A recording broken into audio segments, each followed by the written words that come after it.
الله يعني في غفلة عن دين الله سبحانه وتعالى إلا من رحم رب سبحانه وتعالى. فنريد أن ننصح المشاهد الكريم بما يعني يغذي روحه وقلبه كي يتحصن من هذه الفتن العظيمة التي تعوذ النبي صلى الله عليه وسلم منها. قال أحد التابعين: استعن بمولاك يعينك مولاك. الله أكبر.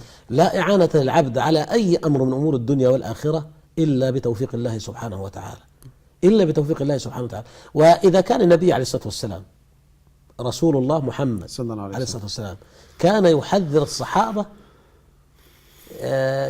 الصحابة في كل وقت في أغلب مجالسه عليه الصلاة والسلام كان يحذرهم من الدجال ويحذرهم من هذه الفتن العظيمة. فكيف بنا نحن الآن ونحن بعد 1400 سنة من مجيء النبي صلى الله عليه وسلم؟ أليست الساعة قد اقتربت؟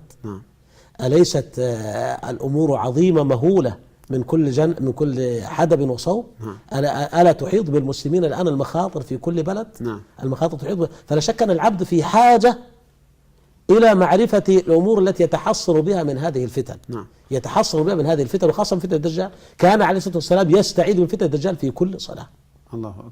فإذا كان النبي عليه الصلاة والسلام يستعيذ في كل صلاة من فتنة الدجال، الله أكبر، فكيف بنا نحن؟ ألم يقل ربنا تبارك وتعالى للنبي عليه الصلاة والسلام: اقتربت الساعة وانشق القمر؟ بلى.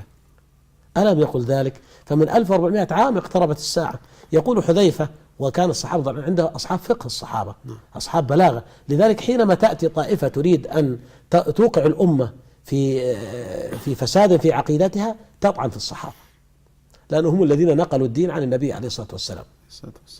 يقول حذيفة خطيبا في الناس كما نقله أبو عبد الرحمن السلمي عنه رضي الله عنه، أنه خرج على المنبر خطيبا قال: أيها الناس، إن الله تعالى، هذه خطبة جمعة، انظروا إلى فقه الصحابة، أيها الناس، إن الله تعالى يقول: اقتربت الساعة وانشق القمر، ألا وإن القمر قد انشق، ألا وإن الساعة قد اقتربت، ألا وإن اليوم المضمار وغدا السباق. الله أكبر. ألا وإن اليوم المضمار وغدا السباق. هذه خطبة جمعة بالنسبة لهؤلاء الصحب الأخيار. لكن كانوا يفقهون هذا الكلام ويعلمون، يتكلمون في بيئة صالحة نقية قابلة لكلام الله وكلام رسوله عليه الصلاة والسلام.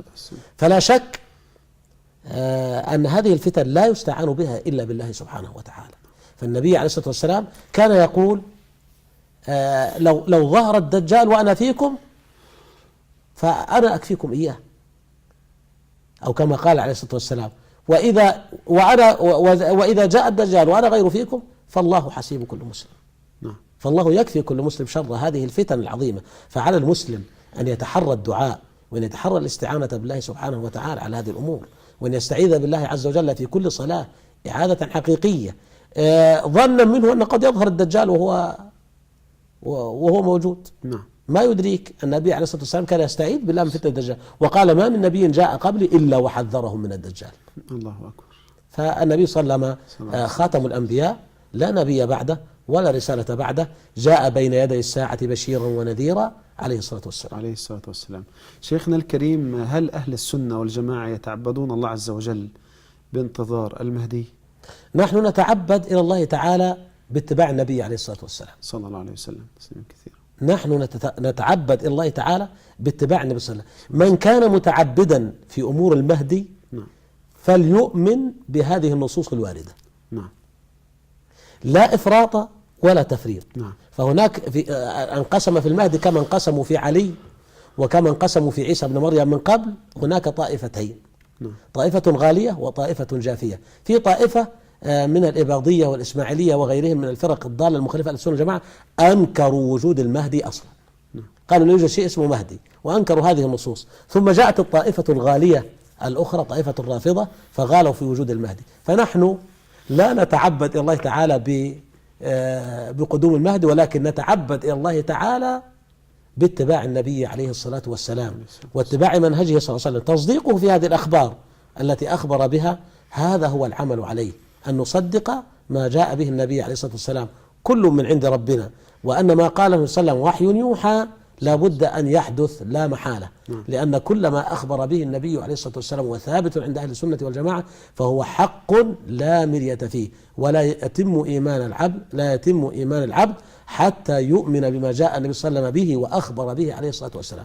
فنحن لسنا في حاجة إلى الأساطير ولا إلى الأباطير ولا إلى أن نضع الأمور في غير موضعها أو نعطي المواضيع حجما أكبر من حجمها. فالنبي صلى الله عليه وسلم أخبرنا أنه يأتي المهدي، فنحن نتعبد إلى الله تعالى. لذلك غيرنا، ولعلي أراك تنظر إلى الساعة، معنا 10 دقائق. غيرنا من الفرق المخالفة لأهل السنة والجماعة، غيرنا من الفرق